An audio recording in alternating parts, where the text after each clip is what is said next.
Welcome to Inspiring Possible. I'm Christy Pennison, former stuck person turned therapist and dream consultant. Are you feeling stuck, overwhelmed, uncertain, or just need a little inspiration? Then I want to help you gain the clarity, confidence, and courage to create possibilities and live a life you love. Because folks, life's too short to be miserable. Welcome back to another episode of Inspiring Possible. It's so good to have you listening again. Thank you again for joining us as we just try to figure out how to do this journey of life a little bit differently, a little bit more aligned with rediscovering maybe what is possible for us. And, y'all have kind of hung in here for a while. And so I'm glad that you continue to show up and listen to this podcast because, our goal is to try to expose you to different ways of thinking, of different ways of looking at your life, and different ways that you might can consider positive changes that you want to make. And so today I'm really excited because y'all know I've talked on this podcast about one thing that I think really to change in your life is sometimes the way you're thinking, your mindset, and how that mindset can really start to shift and change behaviors in your life, how you show up in your life.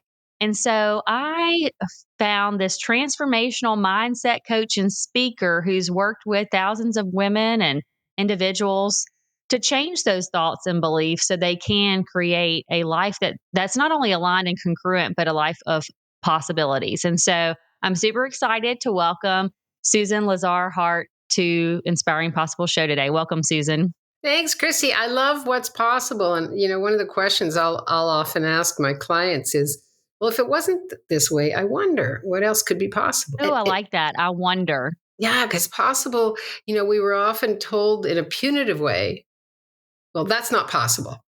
You're a dreamer. That's not possible. Right. Or really, what do you think is possible? Yeah. And more like a way of this kind of somebody looking behind the scenes and saying that's really not going to work kind of in that way. Is that what you mean? Yep. Rather than, I wonder, well, if we move these pieces around, if this could be this and that could be that, what would you love?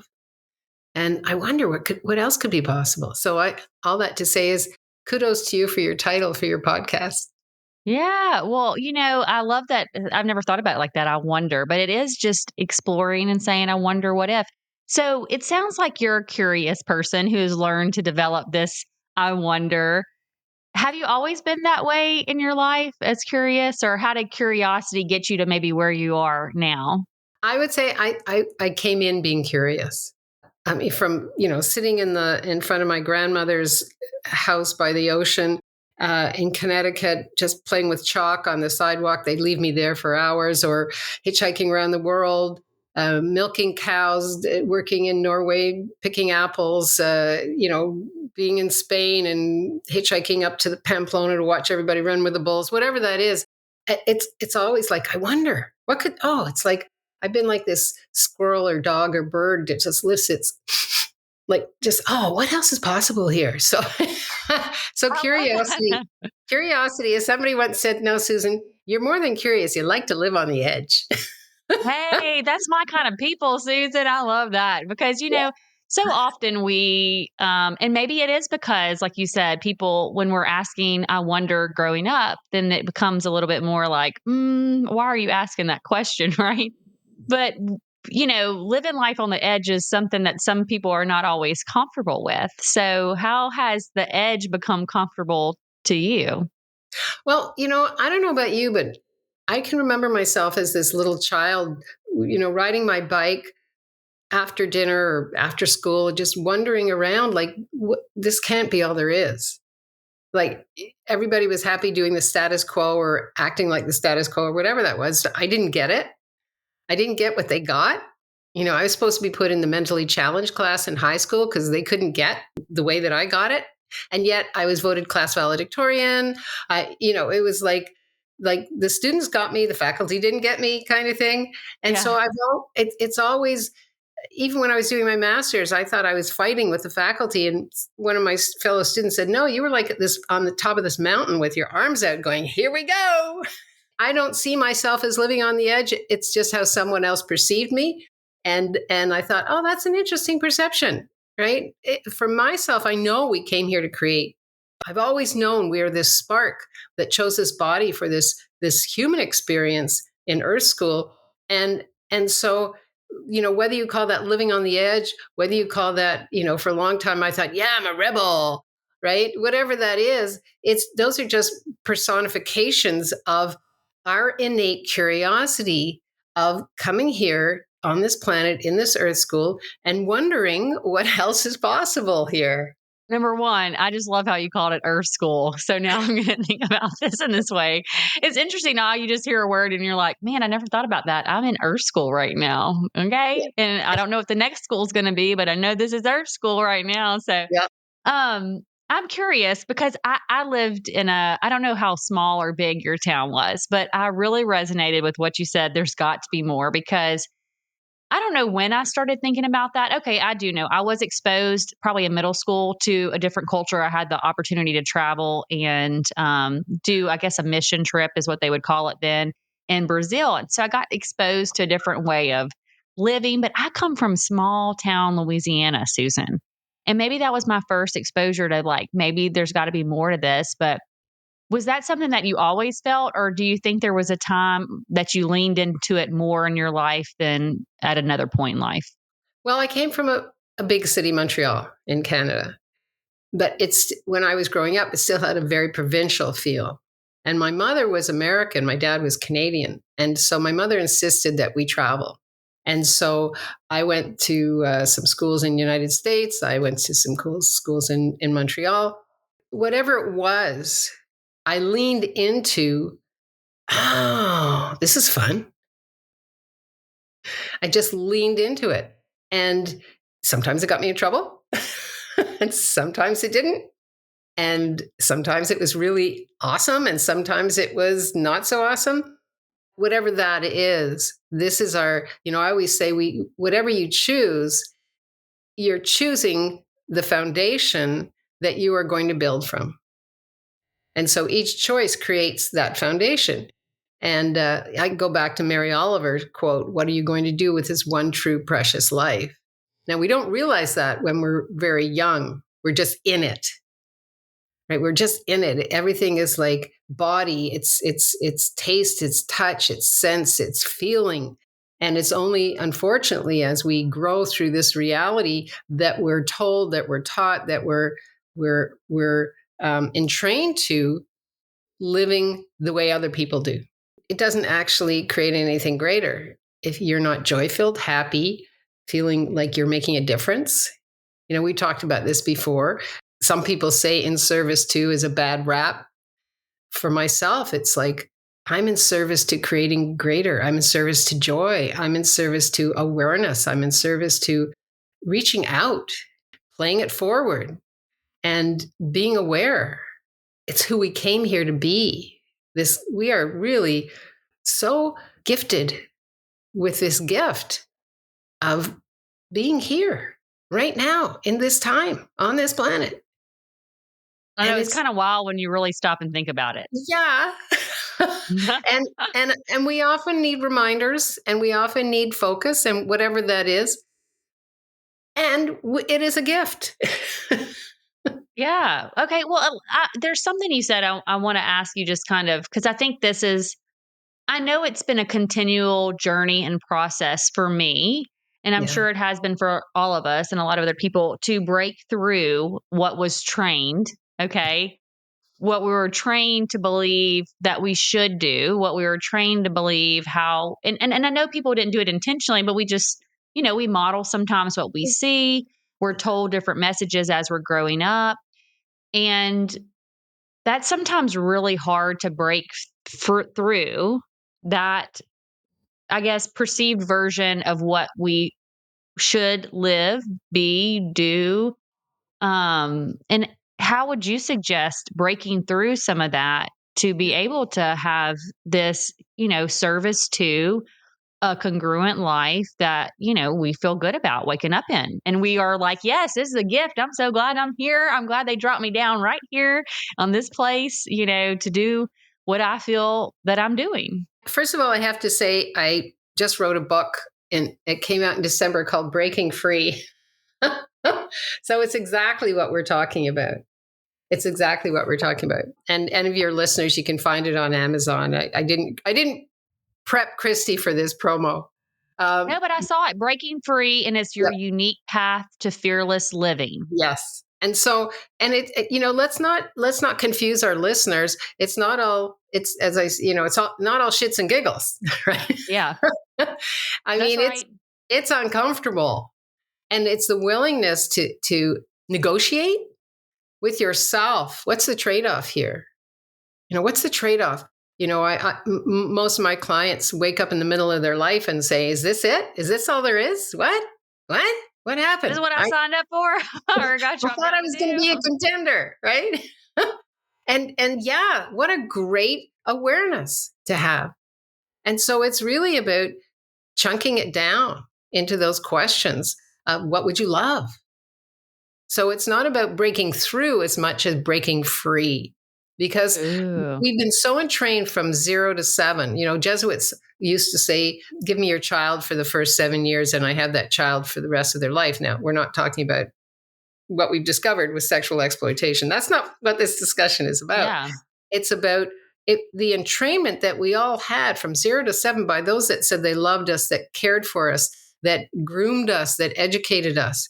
And we learned to discount our own knowing in order to get fed, get clothed, get held. And so we learned to duplicate other people's thoughts, feelings, and emotions. And we've lost the clarity for ourselves of, who am I? What was that voice? What was that voice that had me put my finger in the chocolate pudding and put it in my mouth because I wanted to see what it tastes like, right? It's like, it's that. And so it's really breaking free from all the restraints that we put on ourselves, and to break that cycle of going back to our stories, going back to woulda, coulda, shouldas, going back. Because here we are, here's the present. We're having this beautiful conversation, Christy, right here, right now in the present. There's the past over there. That's all the stories, thoughts, beliefs, and habits that you're going to use for why you can't move forward. And there's the future.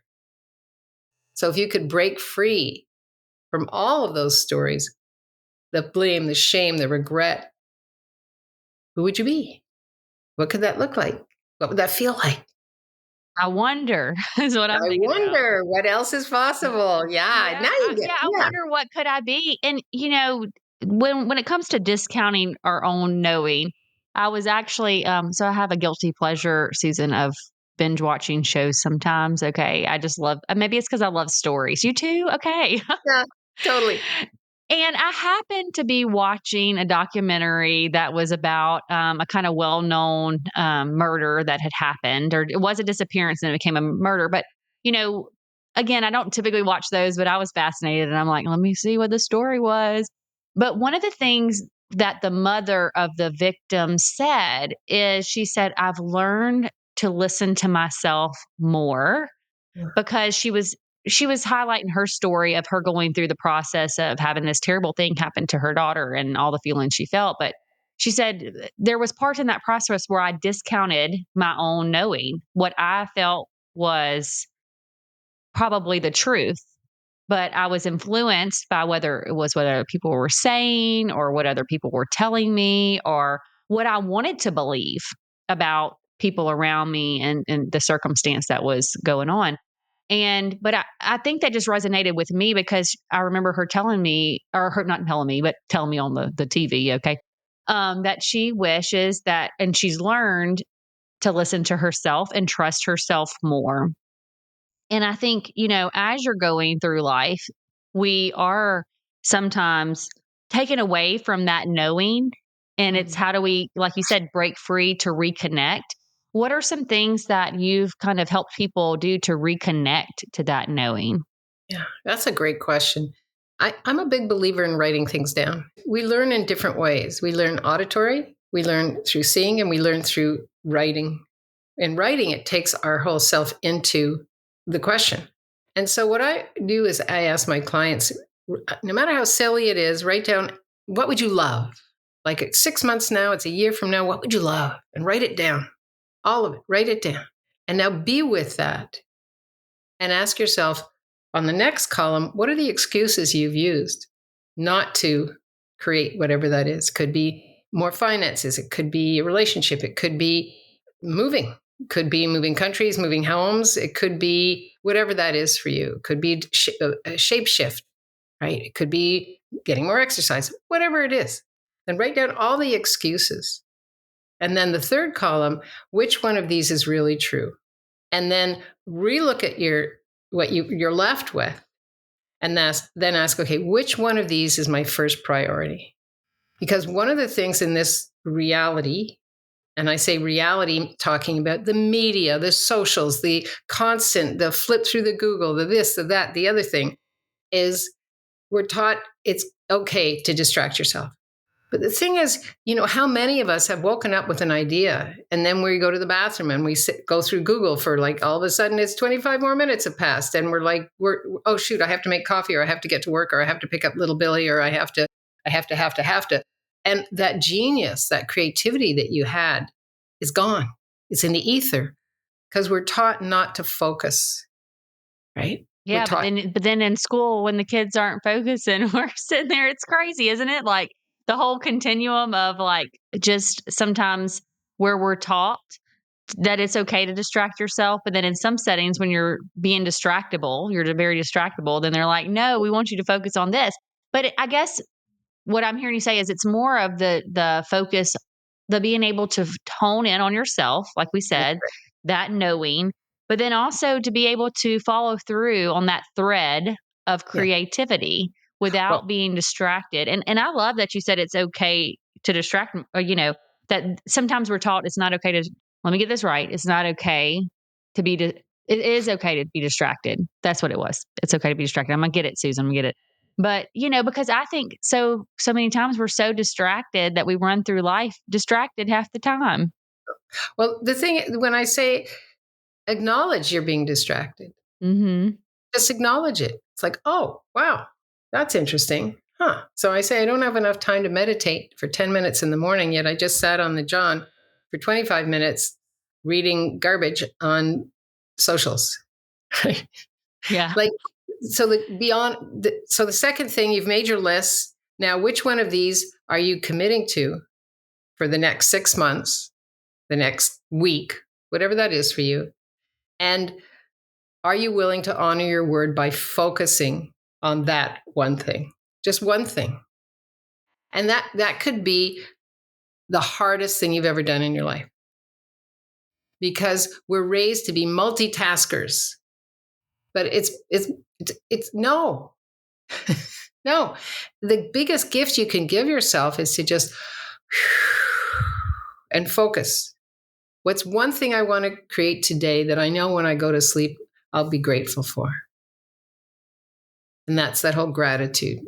When you go to sleep at night, when you wake up in the morning, how are you going to run your day? I'm so happy and grateful. It's the end of the evening, and I've done my meditation. I've gone for my walk. I've written in my journal. I've created that podcast. I've written that article. I've connected with 3 new people. Whatever that is for you, that at the end of the day, if you start off your morning saying, I'm so happy and grateful, it's the end of the day, you've already infused yourself with the feeling and the joy of creating what it is you're focusing on. And then at the end of the day, I'm so grateful for accomplishing this, or I'm so grateful that I realized it wasn't important. Ooh, I like that one too. Because it's not about a list of to-dos.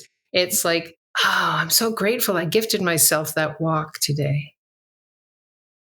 Right? That Yeah, or I'm space. grateful I gave myself that grace, like you said, of that thing that I thought was priority. It really wasn't. And, that's okay. The space of grace. Ooh, I like that. Yeah. Well, let me ask you, Susan, what is something that you felt in your own journey was something that you broke free from? Yeah, that's a big one for myself. I was raised that you have to be a something. I have reflected on that. Yeah, they used to just give me chalk in front of my grandmother's house and I'd be busy. And so I quickly learned that as long as I was doing my art thing, people would leave me alone. Right? They're like, she's a little weird, but she's an artist. Right? So I ended up going to different art colleges. I ended up doing all kinds of things raising children, going back to school, getting my master's, being a professional painter and printmaker. And then I created heavy metal poisoning. And so I remember lying in bed, hair had fallen out, eyebrows, eyelashes, couldn't breathe, had to leave my studio. Everything that I had done, it wasn't relevant anymore. And I remember lying in bed thinking, well, if I'm not a painter, who am I? And all of a sudden I was like, whoa, that's interesting. That's like saying, if I'm not a mom, who am I? If I'm not a grandmother, who am I? If I'm not a sister, who am I? If I'm not a partner, who am I? If I'm not a friend, who am I? It's all of those things that we've decided, well, as long as I'm that, and that, I'm okay. But you see how that's all outside of you? Because it's the I am that's important. And so what I started to do was just research, educate myself, go back to school, study quantum healing. Who am I? Like, who am I? That question I had riding on my bike when I was 6 years old, wandering around the block saying, what is it with these people? Like, who am I and where did I come from? And so I started really investigating, and there's so much out there for us. Got certified in coaching and counseling, learned hand-on healing, studied the compassion key, positive psychology, and I just started to expand out from within instead of looking for the exterior to validate me. And it just felt so glorious that I had to keep going.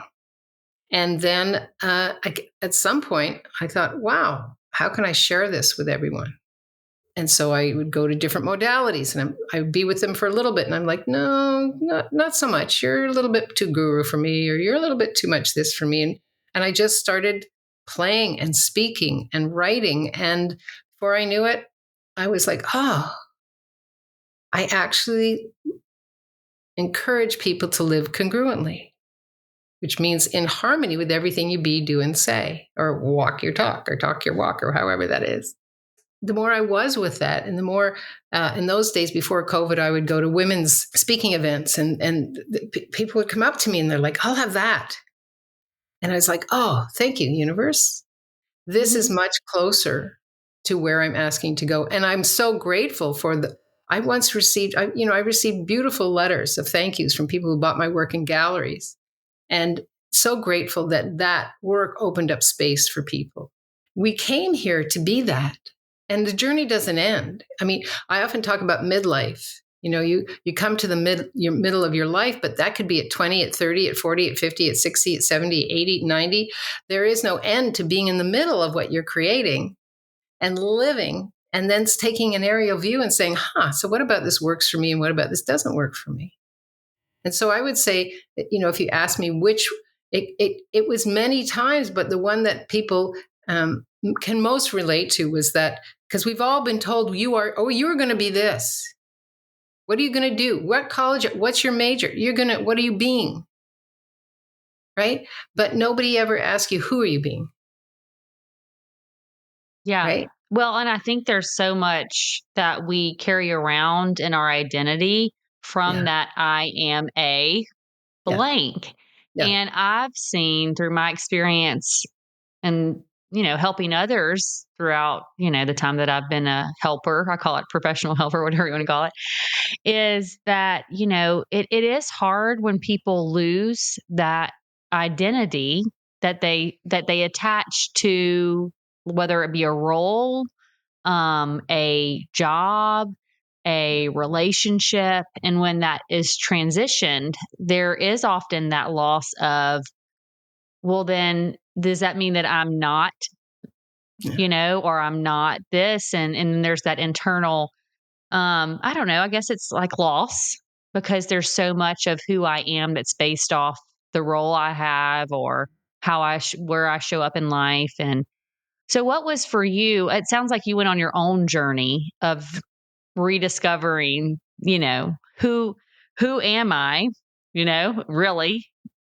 separate from this role that I've done and this creator I've been in this kind of capacity, to who am I really when that's stripped away?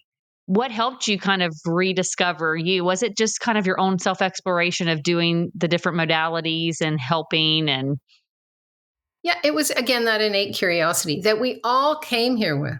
We all came with that innate curiosity. Some of us had it. I grew up in a very creative household. Some of us had that drummed out of us, and some of us didn't. But we all have that innate curiosity. We all are infinite sparks that came here to discover what else is possible.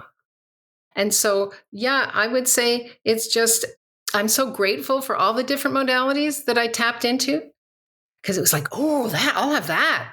It's like, ooh, chocolate chips and butterscotch chips in a cookie. I'm going to try that.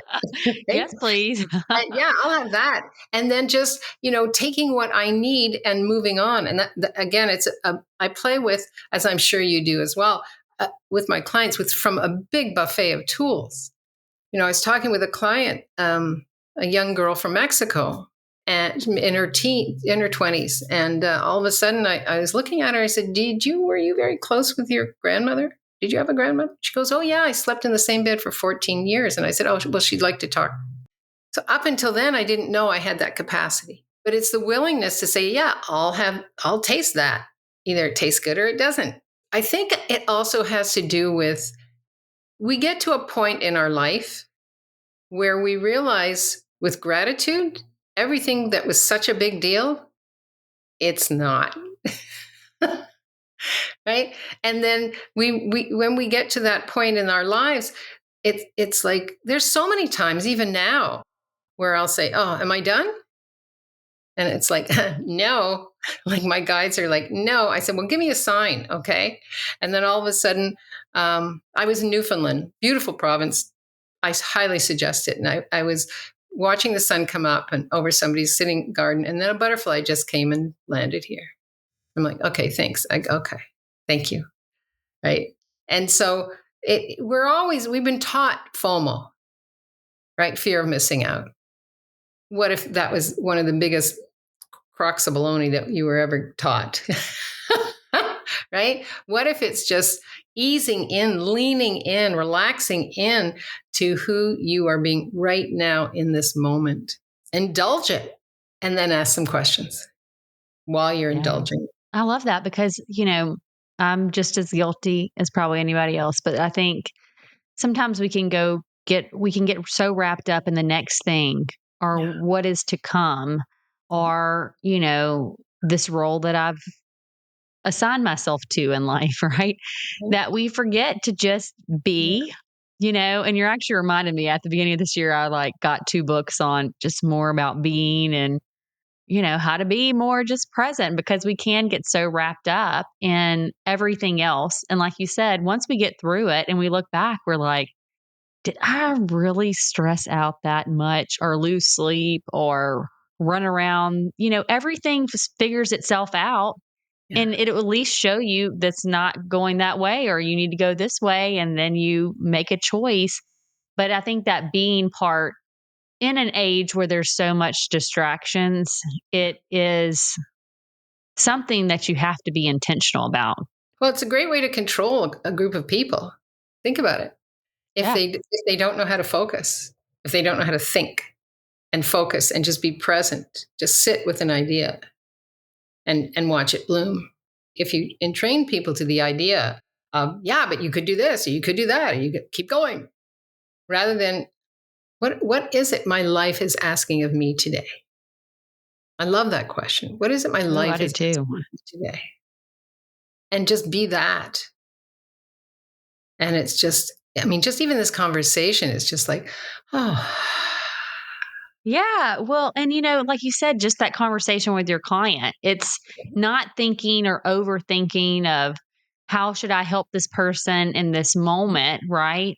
It sounds like almost when you were able to release that and just be present and for you to remain open with that person, yeah, then you were able to really hear in a lot of ways what the next step was yeah, that you were to take with that person in your interaction with them.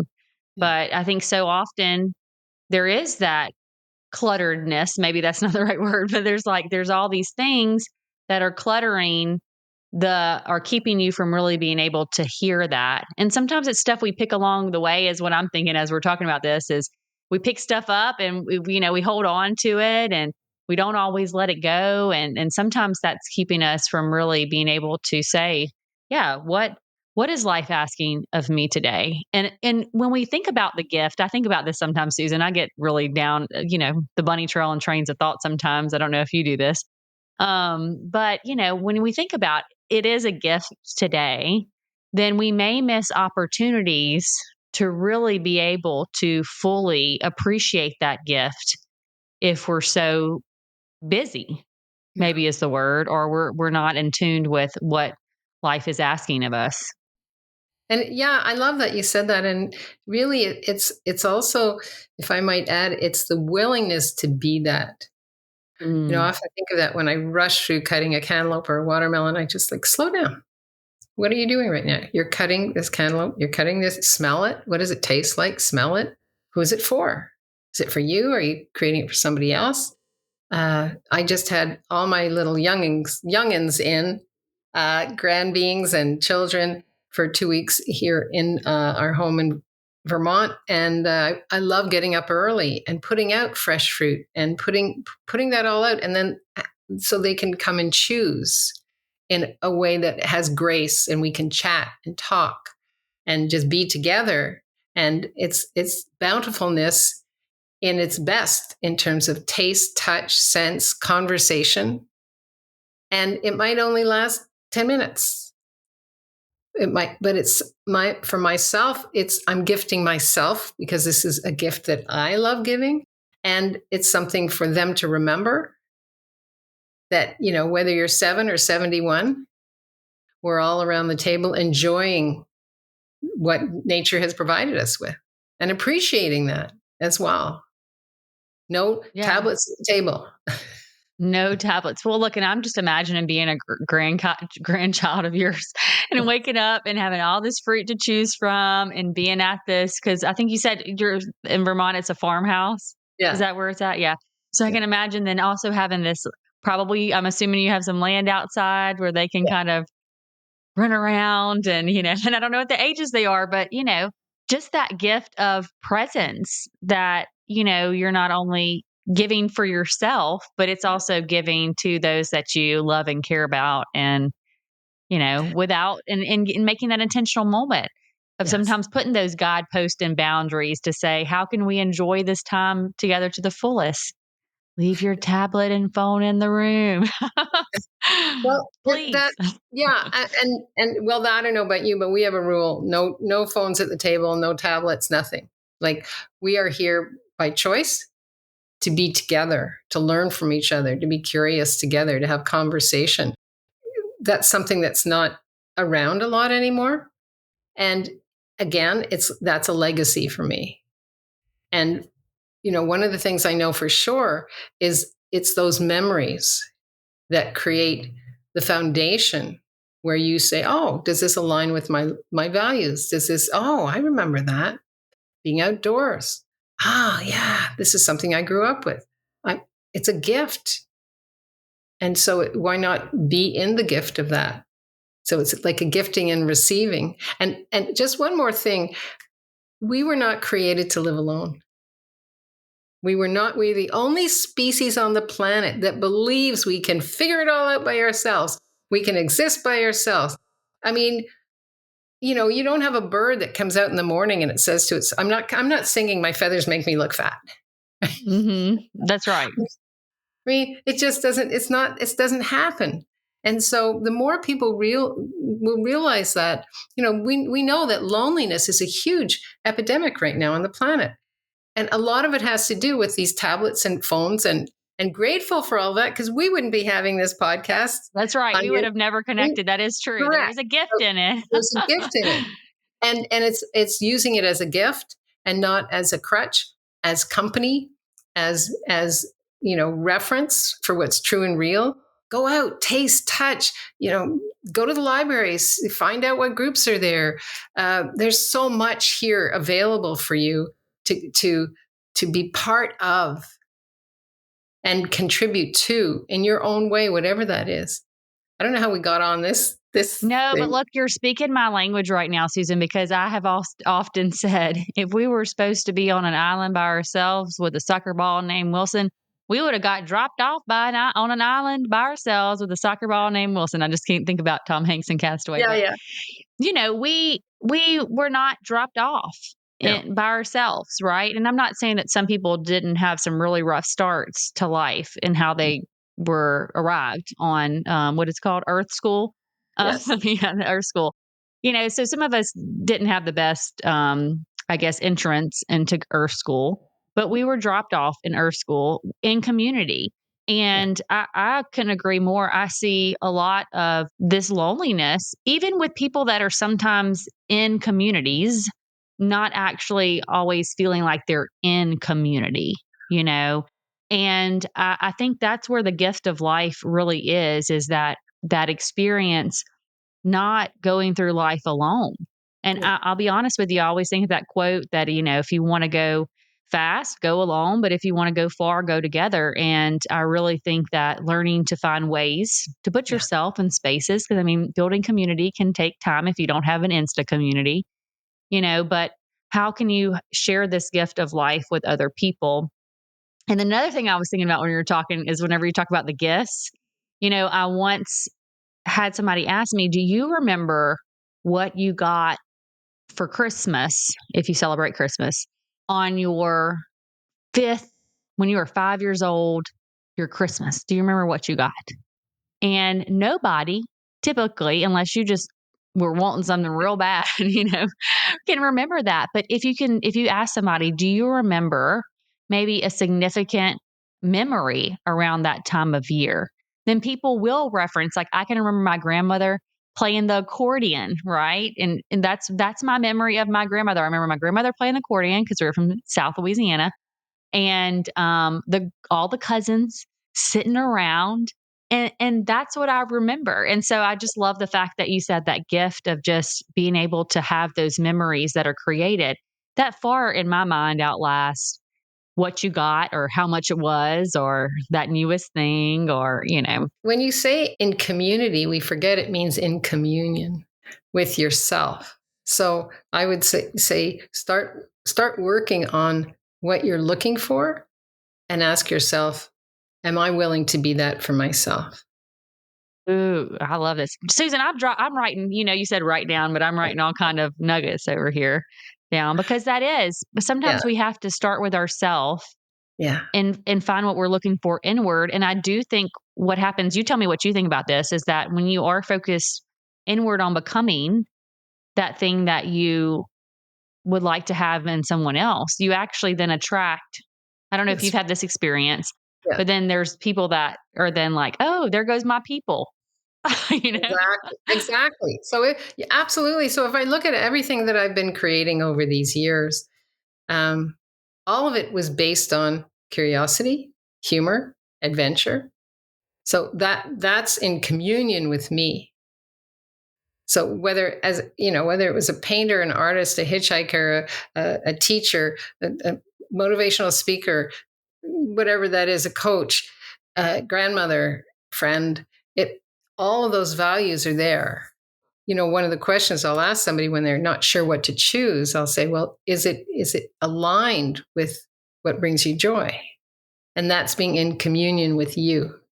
And I that's love how we that. build a community. As you just said, all of a sudden you be that energy. Ooh, hey, my peeps are right here. And it could show up this way, it could show up that way. You don't know. Your job isn't to do the how. Your job is to be that presence for you. Yeah. Yeah, I love that.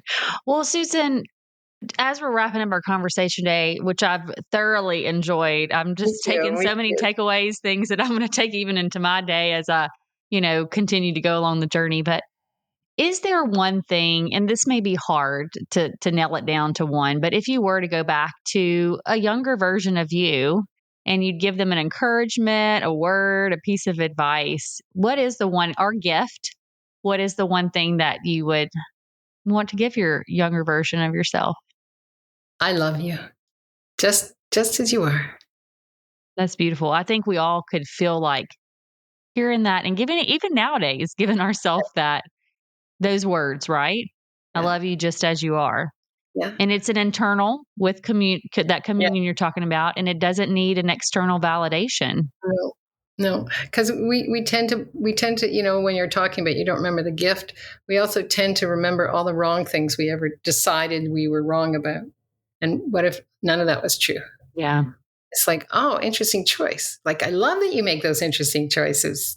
Maybe And it not your all best led you ones. to where you're at right now. You had to make those interesting choices to end up where Yeah. you're at. Yeah. Thank you. What a great question. Yeah. Yeah. I always like to think about that. And I always love to be like, yeah. And I take other people's answers. I'm like, yes, that's what I needed to hear. We all need these things, or we all think of things later on in life that we wish we would have told ourselves more of, or we wish we would have. And it doesn't mean that we are saying that wasn't right, but what could I have encouraged myself a little bit more on the journey? Would me have younger me listened? I don't know. But, that's where we're Yeah. here. Well, Susan, if people want to work with you or find out more about you, I know you said that they can find the Breaking Free, Your Unique Path to Fearless Living on And Amazon. But yeah. how can people find you? Where do you hang out with? And if they wanted to find out more, and I know you were telling me earlier about a checklist or check-in thing that people Oh, can do for themselves. thanks for asking, Christy. People can go to susanlazarhart.com, my website. It has all kinds of goodies. You'll find out everything that I'm offering. What I'd like to encourage people to do is to go to susanselfcheck.com. It's also on the homepage of the website. And I've created what I call a transformational toolkit because it's about you checking in with you. We all need a toolkit. And I've created this so that you can check in on you. It's not about me, it's about you, the viewer, the listener. And what cycle are you caught up in that you've been trying to break through that you can't break through? And just this is again, it's a quiz for you to take for you to discover, I actually am more together than I thought, or yeah, Yeah. she nailed it. It's that part right there that I'm having a problem with. And it's something that I love, and it's been a joy to create. And it really is a transformational toolkit for you. I've spoken before that I work from a buffet of tools. There's not one thing because there's not one kind of person, right? Yeah. And there's so much out here to take advantage of. Why not have a buffet? Why not tap into this cycle breaker toolkit, transformational toolkit? And again, go to susanselfcheck.com, and you can also go to susanlazarhart.com. You'll see it right at the top. Yeah. Awesome. And we'll make sure we'll link it all up there so that y'all can kind of find it pretty easily. Thank you. Because I love a good check-in guide, because sometimes Yeah. we, like you said, we need that to just help us check in with our own selves and to give yourself the gift Yeah. of checking in. So, well, Susan, I just want to acknowledge you so much for not only saying yes to coming on the show, but also for leaning into your own curiosity and wonder about your own life at that point in time when you were like, okay, this is not where I planned to end up, but let me explore this a little bit further. And then and this is what's cool about our guests, but I would also say about you too, is that you didn't just stop there when you were learning and leaning into that curiosity and wonder and exploring all these modalities. You just didn't say I'm going to hoard all of this information that I just love, that I learned, that has helped me transform maybe my life and be in a better communion with myself and better love with myself. You said, no, also I want to figure out how I can also help people find this as well and really be able to tap into this gift that is life. And so I just want to acknowledge you and thank you. Thank you for being on today. Yeah. Thank you, Chrissy. Well, you know what? The more we share, the more we grow, right? And I'll leave you with that quote from Emile Zola, the French philosopher. I came here to shout out loud. Oh, I love that. Right? Well, listen, me and Susan came here today to shout out loud, okay? But y'all know I always leave y'all with one thing that I'm taking away, which I'm taking away a lot of things, but there's one thing, is I encourage you to just ask yourself, I wonder. Until next time.